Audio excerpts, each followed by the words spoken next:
Assalamualaikum dan salam sejahtera kepada Encik Ahmad Rafizi Saleh. Kami daripada kumpulan GIHASES bagi khusus falsafah dan isu semasa set 11 ingin membincangkan isu pemimpin mahasiswa yang tiada falsafah hidup terhadap masa depan mahasiswa di Universiti Awam. Kajian kes berlaku adalah di UKM. Ahli kumpulan GIHASES terbahagi kepada 5 orang. Yang pertama adalah Amrul, yang kedua adalah Afina Shazana, yang ketiga adalah Nur Ashikin, yang keempat adalah Intan Najrana dan yang terakhir adalah Nur Syamiza. Bahagian pertama bagi kajian selidik ini adalah metodologi kajian.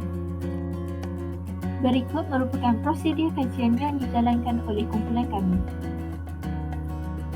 Terdapat 3 reka bentuk kajian iaitu kajian tinjauan, pengumpulan data dan analisis data. Bagi responden kajian, kami telah mendapatkan sekurang-kurangnya 40 orang responden yang merupakan pelajar Universiti Kebangsaan Malaysia. Lokasi kajian dijalankan adalah di Universiti Kebangsaan Malaysia, Bali. Bagi bahagian data, pengumpulan data telah dibuat menerusi soal selidik dan juga temu bual. Kumpulan kami telah menganalisis data dalam bentuk carta, graf dan juga rajah. Prosedur pengumpulan data pula adalah seperti berikut. Seterusnya, kita beralih ke bahagian demografi responden. Jumlah responden bagi kajian selidik ini adalah seramai 50 orang. Majoriti responden adalah terdiri daripada pelajar Fakulti Ekonomi dan Pengurusan iaitu 64%, pelajar tahun 2 76%, responden perempuan 78%, pelajar yang berusia dalam lingkungan umur 19 hingga 20 tahun 88%, berbangsa Melayu 82% dan berada di peringkat ijazah sarjana muda 94%. Seterusnya ialah dapatan kajian bagi soal selidik yang kami telah edarkan di atas talian.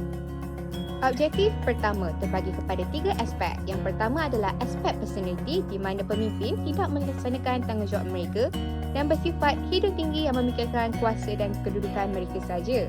Yang kedua adalah aspek sosial di mana pemimpin tidak bergaul dan berinteraksi dengan mahasiswa dan terlibat dengan gejala yang tidak sihat. Yang ketiga adalah aspek politik iaitu campur tangan politik luar dan sokongan daripada pihak atasan UKM dan pihak luar. Seterusnya ialah objektif 2. Kesan yang pertama ialah dari aspek personality. Pemimpin mahasiswa akan dibenci oleh mahasiswa dan masa depan mahasiswa akan terabai. Aspek yang kedua ialah aspek sosial. Mahasiswa menjadi kurang bermoral dan mudah terpengaruh apabila wujudnya kegiatan gejala yang tidak sihat dan masa depan mahasiswa menjadi tidak jelas. Aspek yang ketiga ialah kesan dari segi aspek politik. Wujudnya keputusan yang tidak rasional dalam menjaga kebajikan masa depan mahasiswa dan mahasiswa akan mempunyai sikap tiada integriti dalam diri mereka. Objektif ketiga dari aspek personality, pemimpin perlu mengambil tahu tentang perkembangan dan kebajikan mahasiswa dan pemimpin perlu menunjukkan sikap yang baik dan merendah diri terhadap mahasiswa. Dari aspek sosial, penganjuran program membina yang dapat melahirkan pemimpin mahasiswa bermoral dan berfalsafah, pemimpin juga perlu sering turun padang dan mewujudkan komunikasi dua hala. Aspek politik pula membuat penyekatan terhadap penglibatan pemimpin dalam politik luar dan memastikan diri mereka tidak terikat dengan suara pihak luar. Dapatan kajian seterusnya adalah temu bual pakar oleh Profesor Madya Dr. Nazim Muslim yang menyandang jawatan timbalan dekat penyelidikan dan jaringan Pusat Pengajian Citra Universiti Kebangsaan Malaysia. Bagi objektif pertama, pakar telah menyokong kepada 3 aspek. Yang pertama adalah aspek personality di mana pakar menyatakan pemimpin yang dilantik tidak dapat berjumpa mahasiswa-mahasiswi UKM ekoran pandemik COVID-19 dan mereka masih menggelap gaya kepimpinan mereka sendiri. Bagi aspek sosial pula, ianya disebabkan oleh kurangnya infrastruktur atau tapak dalam menggelap daya kepimpinan dan pemimpin tidak memupuk amalan silam budaya. Dan yang ketiga adalah aspek politik di mana pemimpin tiada sifat pemikiran yang terbuka atau pemimpin itu tiada sokongan kepada hujahan mereka sendiri. Seterusnya ialah objektif 2. Hasil daripada temu bual pakar, kesan dari segi aspek personality ialah mahasiswa akan mempunyai mentaliti semua pemimpin tidak bertanggungjawab dan mahasiswa akan mempunyai sikap memperlekehkan pemimpin. Dari segi aspek sosial pula, kesannya ialah berlaku isu perkauman dan sikap yang kroni dalam kehidupan harian. Bagi aspek politik, kesannya ialah mahasiswa akan mempertahankan ideologi mereka tanpa usul periksa dan mudah terpengaruh dengan politik atau organisasi luar.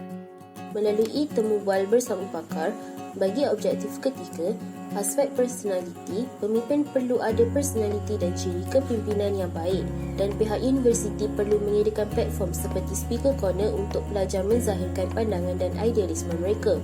Dari aspek sosial, pemimpin perlu ada budaya cakna dan mesra kepada semua dan pemimpin mahasiswa itu sendiri perlu turun padang.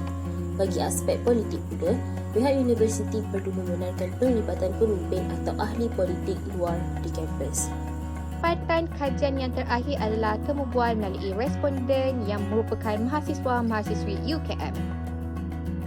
Bagi objektif pertama, responden-responden telah bersetuju dengan aspek personality di mana pemimpin yang bersikap tidur tinggi dan hanya mementingkan kepentingan diri dan mengabaikan mahasiswa-mahasiswa UKM. Bagi aspek sosial pula, pemimpin kurang mengenali dan bergaul bersama mahasiswa lain dan melibatkan diri mereka dalam gejala yang tidak bermoral. Bagi aspek politik pula, pemimpin terikut-ikut dengan budaya politik luar.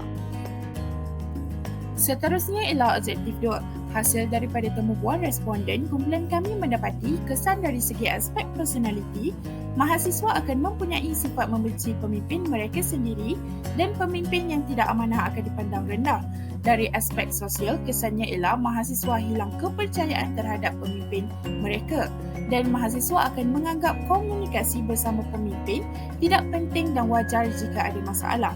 Dari aspek politik pula, kesannya ialah mahasiswa akan membuat keputusan yang tidak rasional dan mahasiswa menganggap tidak salah untuk gunakan kuasa demi kepentingan peribadi.